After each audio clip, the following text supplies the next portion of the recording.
Hello, beautiful souls, and welcome to Faith Lift, where we inspire, uplift, and empower your spirit. Today, we're diving into a topic that hits close to the heart for so many of us: spiritual restoration and being made whole. Have you ever felt like you're running on empty? Like life's challenges have left you drained, fragmented, and maybe even questioning your purpose? If that resonates with you, you're in the right place. Because today, we're unpacking what it means to restore your soul, reconnect with your purpose, and walk fully in the wholeness that God has for you. Grab your coffee, journal, or just take a deep breath and settle in. By the end of this episode, you'll feel equipped and inspired to take your next step towards spiritual wholeness. Let's start with a foundational question. What does it mean to be whole? Wholeness isn't about having a perfect life, but rather about living a life in alignment with God's purpose, free from the brokenness that weighs us down. The Bible reminds us in Psalm 23, verse 3, "He restores my soul. He leads me in the paths of righteousness for His name's sake."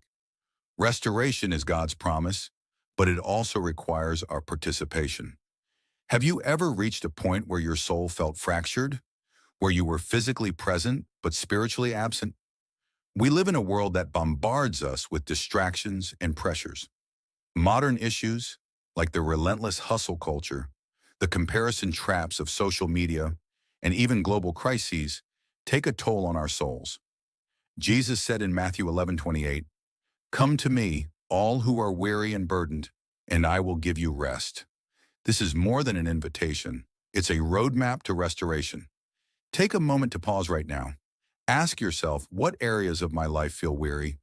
Where do I need God's restoring touch? Maybe jot down your thoughts or say a quick prayer for clarity. Let's get practical. How do we move from brokenness to wholeness? Here are 3 spiritual steps.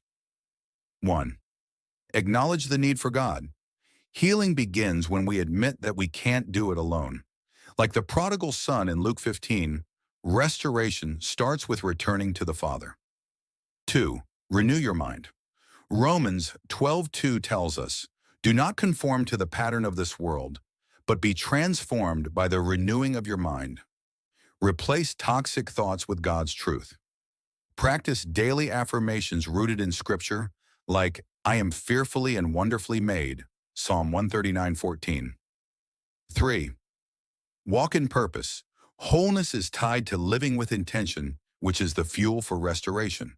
Pause and pray, "Lord, renew my mind, restore my soul, and realign me with your purpose." Here's where this all ties into our modern world. Whether you're navigating career stress, relationship challenges, or the weight of world events, remember that restoration is a journey, not a destination. So what's one step you can take this week toward wholeness? Maybe it's scheduling quiet time with God, journaling, or reaching out to someone for prayer or encouragement. I'd love to hear about your journey. Leave a comment. Let's recap. Today, we explored how spiritual restoration is God's promise, but it's also our responsibility to seek Him, renew our minds, and live intentionally. Remember, you are never too broken for God to restore. Before we close, here's a scripture to carry with you this week. Jeremiah 30:17. "I will restore you to health and heal your wounds, declares the Lord." If today's message spoke to you, share this podcast with a friend who might need encouragement. And don't forget to subscribe so you'll never miss an episode. Thank you for joining me on Faith Lift. Until next time, stay rooted in faith, lifted in hope, and overflowing with God's love.